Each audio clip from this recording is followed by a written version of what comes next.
इमरान प्रतापगढ़ी। मैं आईना हूं दिखाऊंगा दाग चेहरों के, मैं आईना हूं दिखाऊंगा दाग चेहरों के, जिसे बुरा लगे वो सामने से हट जाए। सभापति महोदय, दुनिया के सबसे बड़े लोकतंत्र का महापर्व चुनाव गुजर चुका है। कांग्रेस मुक्त भारत का नारा लगाने वाले प्रधानमंत्री जी अपनी पथराई आंखों से किंग कर्तव्य विमूढ़ होकर समीक्षा में लगे हुए हैं कि आखिर कसर कहां रह गई।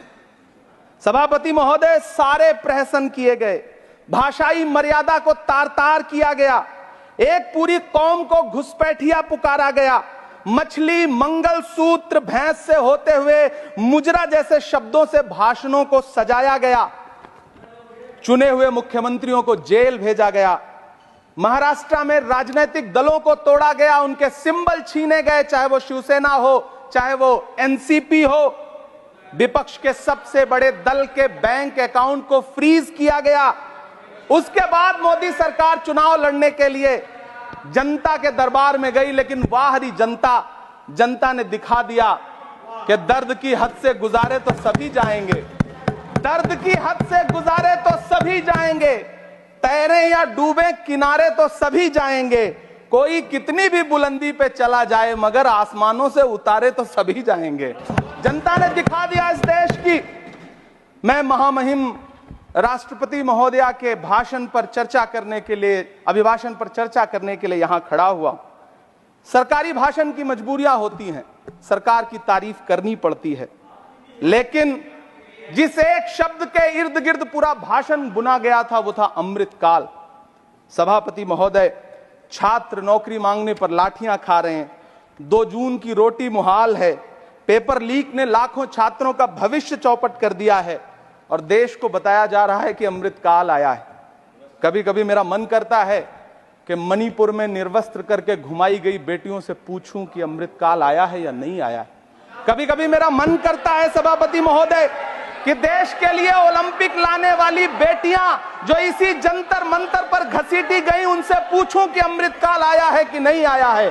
कभी कभी मेरा मन करता है कि रात के 2 बजे बिना परिवार की मर्जी के हाथरस में जलाई गई उस दलित बिटिया जो बलात्कृत थी, उसको स्वर्ग में संदेशा भेजूं और उससे पूछूं कि आया हुआ अमृतकाल तुम्हें दिख रहा है या नहीं दिख रहा है। कभी कभी मन करता है कि मैं बिल्किस बानो से पूछूं कि देश में आया हुआ अमृतकाल तुम्हें नजर आ रहा है या नहीं आ रहा है।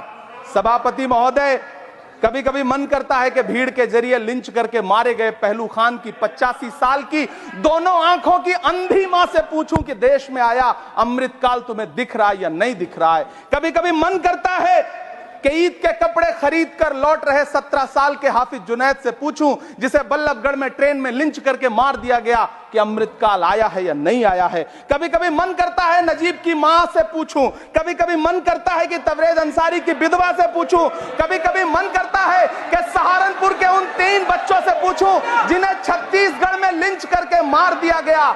सभापति महोदय, कभी कभी मन करता है कि मैं गुजरात के चिखोदरा में क्रिकेट मैदान में लिंच करके मार दिए गए सलमान बोहरा के परिवार से पूछूं कि अमृतकाल आया है या नहीं आया है। कभी कभी मन करता है कि मैं अलीगढ़ के औरंगजेब उर्फ फरीद से पूछूं, जिसे लिंच करके मार दिया गया और बाद में उसी मृतक के ऊपर डकैती का मुकदमा कायम किया गया। सभापति महोदय, यह कैसा अमृतकाल है जिसके अभिभाषण में स्वास्थ्य पर सिर्फ आधे मिनट पर चर्चा हुई। कैंसर के मरीज दिन ब दिन बढ़ रहे हैं, हार्ट अटैक से हंसते खेलते बच्चे जान गंवा रहे हैं, कभी क्रिकेट के मैदान में कभी जिम में, और इस सरकार के पास स्वास्थ्य पर बात करने के लिए आधा मिनट है। सभापति महोदय, कोविड वैक्सीन को लेकर के लंदन की अदालत से जो तथ्य देश के सामने आए हैं, उन्होंने भय फैला रखा है। कांग्रेस की सरकारों ने भी चेचक, पोलियो और प्लेग जैसी महामारियों के टीके लगवाए, लेकिन न तो कभी सर्टिफिकेट पर अपना फोटो छपवाया और न कभी उसके नाम पर वोट मांगे। कांग्रेस की सरकारों ने यह किया है, लेकिन इन सरकारों ने क्या किया है, मोदी जी ने क्या किया है कि राजनीतिक दलों को तोड़ा और तोड़ करके चुनाव लड़े, और चुनाव लड़ने के बाद भी आशातीत सफलता प्राप्त नहीं हुई है।